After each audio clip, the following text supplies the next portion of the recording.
Hola amigo, ¿cómo estás? ¿Qué tal? ¿Qué te cuentas? Bref, j'espère que tu vas bien. Aujourd'hui, on va faire une petite analyse de vidéo. On va analyser l'espagnol d'un Français qui parle de café. Pourquoi ça va être intéressant? Pour deux raisons. Premièrement, on va voir si les Français font des erreurs, s'il fait des erreurs, et justement, ça va te permettre de corriger un peu toutes ces erreurs récurrentes qu'on fait nous, les francophones. Et deuxièmement, tu vas avoir un peu du vocabulaire, de la dégustation du vocabulaire autour du café, autour de tout ce monde-là. C'est un vocabulaire un petit peu qui peut être technique et du coup c'est vraiment intéressant à apprendre, sachant que le café c'est quand même emblématique d'Amérique latine, même si c'est né, son origine proviendrait d'Afrique.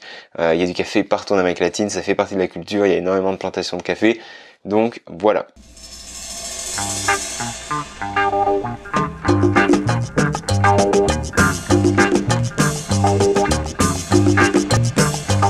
Aujourd'hui, pour faire très court, avant de commencer la vidéo, même si tu vas le voir, c'est en fait ce Français, on lui a demandé en espagnol, sur cette chaîne YouTube espagnole, de goûter différents cafés qui viennent du supermarché. Tu vas voir ça. Nous, à chaque fois, on va faire des petites pauses, on va analyser les expressions, le vocabulaire, voir s'il y a des petites fautes, des petites erreurs de prononciation ou pas. On va voir tout ça ensemble. Listo? Venga, vamos.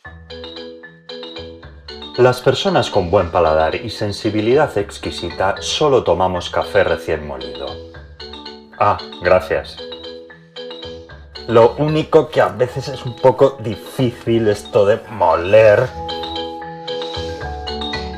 Donc, deux petites expressions intéressantes. Un café recién molido. Recién molido, c'est une expression, ça veut dire quelque chose il y a peu. Recién molido, c'est du verbe moler. Donc, moulu, il y a peu, du café fraîchement moulu, si vous préférez. Mais vous pouvez utiliser cette expression recién quelque chose. Recién nacido, quelqu'un qui est né il y a peu, qui vient de naître, si vous préférez. Voilà, donc un peu de vocabulaire plus une expression sympa. Mira, a la porra el trasto este. Me voy a comprar café al súper. Donc, il dit me voy a comprar café al super. Donc, le super, c'est un diminutif, une abréviation de supermercado. Donc, il va donc, comme je disais, acheter du café en supermarché qui va ensuite être goûté par notre fameux spécialiste français qui parle espagnol. Cata a ciegas. Una cata, c'est une dégustation. Una cata de vino. Une dégustation de vin, una cata de café, une dégustation de café. A ciegas, ça veut dire à l'aveugle. Hemos venido a Slow Move para que François Justet, tostador y experto en café, cate François Justet, on peut voir comment les hispanophones prononcent les noms français. Toujours sympa. diferentes cafés molidos naturales que se pueden encontrar en supermercados. Él nos dirá cuál es el mejor y el peor. Quoi est le mejor y el peor? Il va goûter donc plusieurs cafés du supermarché, nous dire quel est le meilleur et le pire. El mejor, el peor. Bueno, no empezamos bien, o sea... Donc, petite chose drôle, il dit bueno. Donc ça, c'est très intéressant, c'est ce qu'on appelle una muletilla. Bueno, c'est un petit peu une façon de débuter une phrase, un mot qu'on utilise souvent à l'oral. Bueno, no sé qué voy a hacer. Bueno, vamos a ver. Donc voilà, n'hésitez pas à utiliser bueno, qui veut dire un petit peu bon et bien, à l'oral, qui est très utilisé par les hispanophones. Bueno, no empezamos bien, o sea... Et donc la deuxième chose, j'ai remis l'extrait une nouvelle fois parce qu'il dit, je pense que là c'est parce que il commençait tout juste à parler espagnol, il a dit bueno, non empezamos bien, qu'il a un peu mélangé no, non, empezamos bien, c'est ce qui m'a fait rire. Este café parece que tiene mucho defecto. Donc este café parece que tiene mucho defecto, donc attention on dit tiene muchos defectos, donc on le dit au pluriel, o un defecto, mais quand on dit tiene muchos defectos, il a beaucoup de défauts, il faut le mettre au pluriel. Sí, es carbón puro. O sea, está muy tostado. Hay que poner azúcar para poder beberlo. Donc, es carbón puro, donc ça c'est pas un compliment pour le café, donc il a du charbon pur, ça veut dire qu'il a vraiment un goût brûlé quoi, très amer. Et il parle du el tostado, et c'est intéressant, tu vas entendre parler peut-être, si t'aimes le café, de ce que c'est el tostado. El tostado, c'est la façon dont le café est torréfié, c'est la torréfaction. Donc en fait, el tostado, c'est ce qui va être beaucoup torréfié, un peu moins, ce qui va avoir un goût un peu plus brûlé ou un petit peu moins brûlé.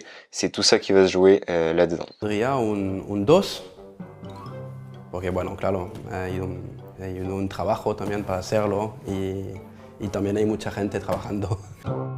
Le pondré un 2, bon, une note de 2, la sentence est irrévocable. Interesante, primero por el tueste que es menos tostado, huele un poco a mazapán. Donc el tueste, qui veut dire la torréfaction, es menos tostado. Donc menos tostado, ça veut dire un petit peu moins torréfié. Donc il va avoir moins un goût de brûlé. Huele un poco a mazapán, un poco de frutos secos.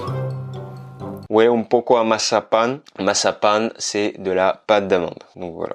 Un poco de cartón también. Y no te seca la boca.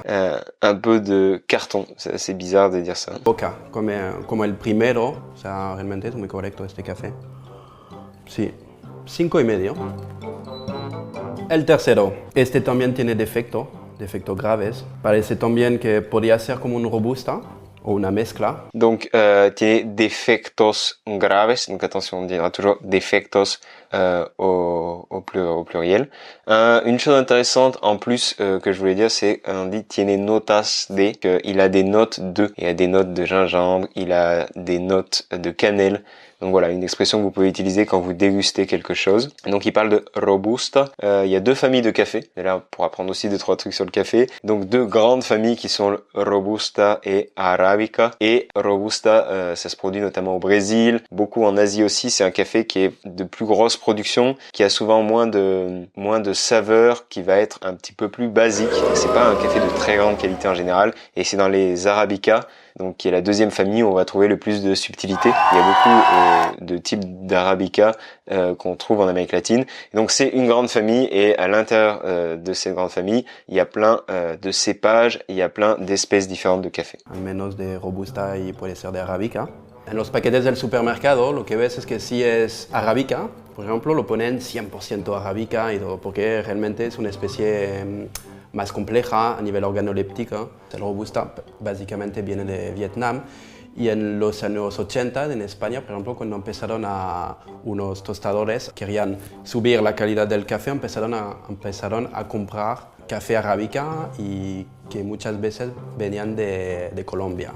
Donc très intéressant, comme il disait que les arabica tiene complejidad, il a plus de complexité, il va y avoir plus de saveurs différentes. Donc il disait que le robusta, ça peut venir plus d'Asie et que l'arabica, par exemple, il y en a en Colombie. Et dernière chose, c'est qu'il dit subir la calidad del café, augmenter la qualité du café, mais dans ces cas-là, subir, c'est vraiment monter, mais au sens littéral, donc on va plutôt dire aumentar la calidad o incrementar la calidad del café. Voilà. Entonces mucha gente también asocia el buen café al café colombiano. Notas de carbón y estos defectos de moho, humedad. O sea, esto es un grano verde que ha pasado bastante tiempo en almacén. Donc très intéressant, il dit, tiene como moho, un moho c'est-à-dire de la moisissure, qui peut provenir de l'humidité. Donc attention parce que là il dit humedad et en espagnol c'est la humedad. Tiene algo de humedad et il a un peu d'humidité. Donc ouais, souvent en fait ce qu'il disait c'est que quand le café est mal entreposé ou qu'il est exposé à l'humidité, ça crée de la moisissure et ça peut donner un mauvais goût. Et il a dit la fameuse expression notas de aussi que vous avez pu entendre. Il y a des notes de. Vamos a poner 2,5 por el tema que es un poco menos tostado.